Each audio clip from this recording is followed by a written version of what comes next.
Namaskar. Why do we engage in puja or worship? That's the question that we will try and explore in our satsang today, in our discussion today. Well, today is Mahanavami. As I have been explaining during the last few days, this is that time of the year when the whole city and the whole region, this whole culture comes alive in a very different way through the celebration of this festivity called Durga Puja. And today is the ninth day of this bright lunar cycle. We are moving towards the full moon day. In 6 days from now, we will have the full moon. So the ninth day is called Mahanavami. The whole preparation, this whole beckoning everyone into this environment, into this ambience had taken place early in the morning on the first day. And then the idol was brought on the sixth day, and then onwards, the seventh and the eighth day is over. We are on the ninth day. This is almost a time when people start feeling a little sad, a tinge of sadness, because the puja is over, kind of is moving towards it. We are now, as they say, the horse has turned back to go towards its, back home kind of thing. So the whole expectation, the waiting for the festivities to come, that part is over. It has come to us now, and it's been celebrated, and now we are in the second half. It's receding. Tomorrow will be Dashmi, when it will be over, etc. All that. So first of all, this whole issue of expecting something to come, then getting engaged with something, and then seeing it go, letting it go. That is a very, very common example of everything that happens in life. And one of the reasons for puja is obviously to be able to manage this process of expectation, execution, and then letting go. There's how to do this whole process in a manner which is most celebratory, which is most blissful. That is one of the things that we learn from puja. But the purpose of puja, what is the reason? Now, purpose, I must say, is very different from benefit.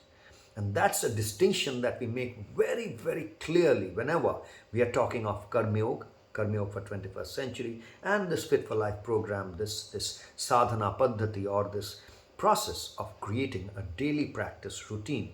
That's what this is about. This is a teaching learning program. We learn from each other, and with the objective of designing a lifestyle where we will have at least 3 hours of daily practice, a practice routine, which will help us become an expression of the good, the true, and the beautiful integrated, which will help us experience the integration of the good and the true and the beautiful at every point of time in our lives. And once we experience that the joy of that integration, then we are able to become an expression of that same joy. That's really the objective of this sadhana paddhati, of this process of coming up with our own daily routines, our own religion, so to say, if you want to call it that. Now, that is one of the aspects of everything of the sadhana paddhati. But then when we engage in these pujas, something like the Durga Puja that is going on, which has really brought the whole city alive, the whole region alive, everyone, this whole culture has awakened, and suddenly it's agog, in a different way than it is. It leads its life throughout the year. Suddenly it is doing everything differently. Everyone is together, there's communion, and together people are kind of worshipping and doing acts with an idol, which is very different from how they live their lives every day.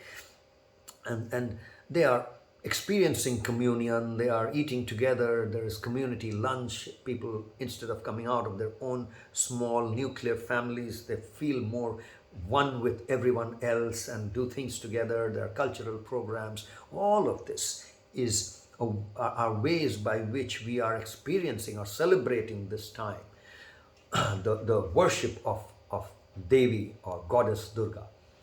Now, the question that begs itself is, why do we engage in all this? What is the purpose?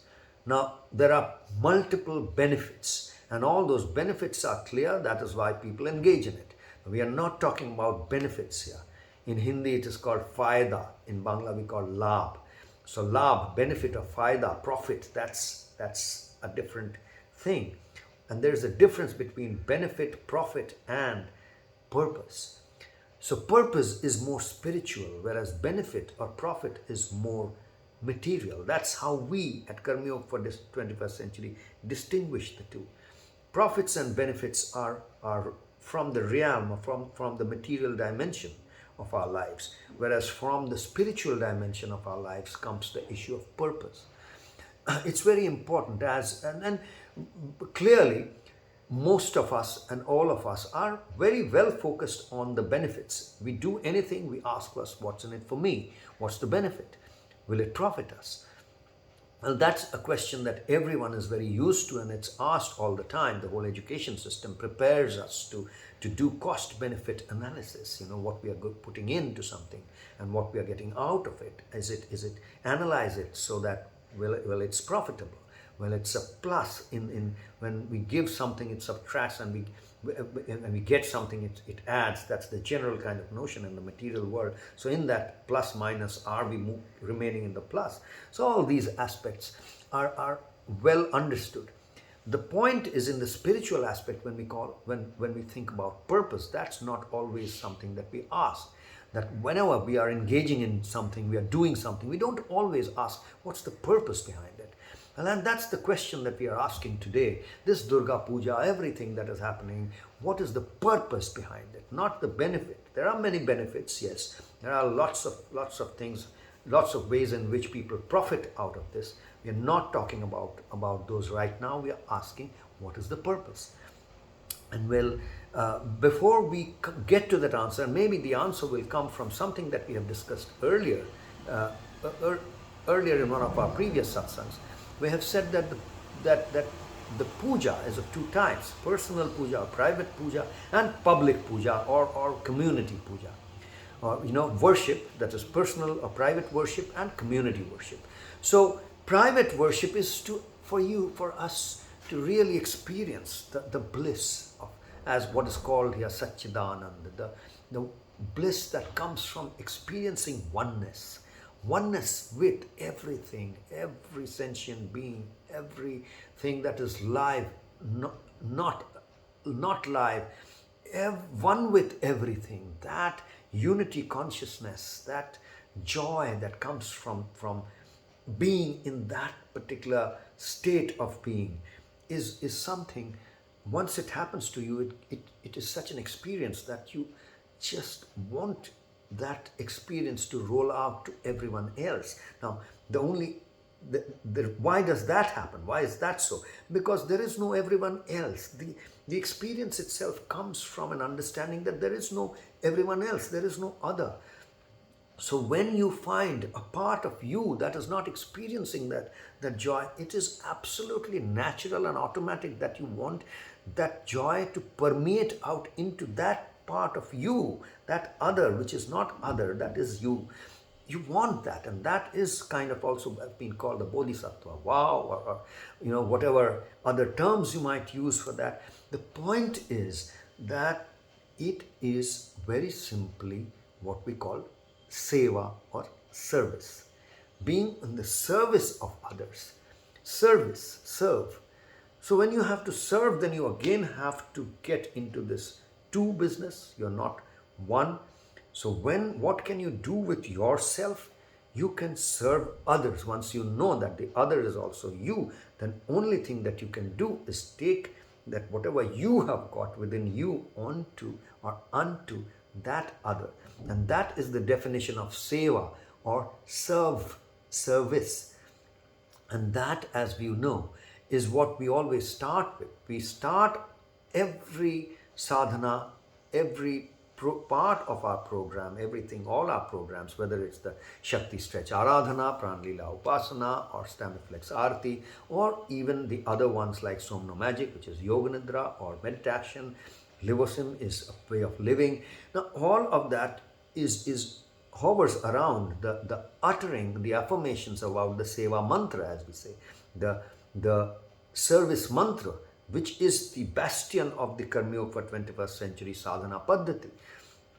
The process of our daily routines every day, we chant, we utter, we affirm our sadhana, our practice with the mantra, which reminds us that Tan pran man chit jo tere ho vashme, which means the physical, energetic, mental, spiritual dimensions of our being. Once we are in control of that, we are masters of that, then we reach a state where there is no asthirata.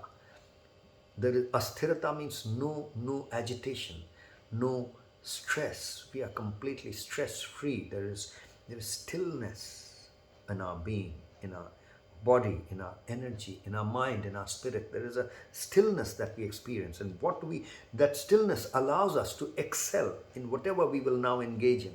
What do we do with that excellence, with the results of that excellence, the profit that we make out of that excellence? Well, we say that Jivan ka tera maksad ho seva. That means the purpose of your life is to serve. So once we know that, and that's the mantra with which we are adopting ourselves every day. Every day we are adopting and re-adopting ourselves with that mantra, that the purpose of life is seva or service. Now, obviously, then, the purpose of puja, as we said, is work minus the I. So, whatever we do in life, all our actions, when we have taken the I out of it, the only thing that we can do is bring the I back and serve others. So that's how when we start doing something with the puja, so the purpose of the puja is so that we can serve, we can become greater sevaks, we can become a better server. So the purpose of doing sadhana and the purpose of doing puja is hence no different. The purpose is to embellish us, to sweat us, to bask in the glory of seva and service. So no puja can be complete unless there are certain rituals of service that has been brought into it. We see this in every religion, in every kind of worship process, whether it's the church, in the masjid, or the mosque, or the mandir, or the gurudwara. The fundamental core you will find everywhere are these acts of seva or service that form the bastion of all these worship processes of worshipping. So let's remind ourselves and be clear that unless we have acted and included enough of service orientedness, service rituals, the rituals for serving others who may or may not be as lucky or fortunate as we are in different aspects of our life, unless we have done that, the purpose of doing the puja will not be met. So that's all for today, friends. Take it easy. Take care. Namaskar.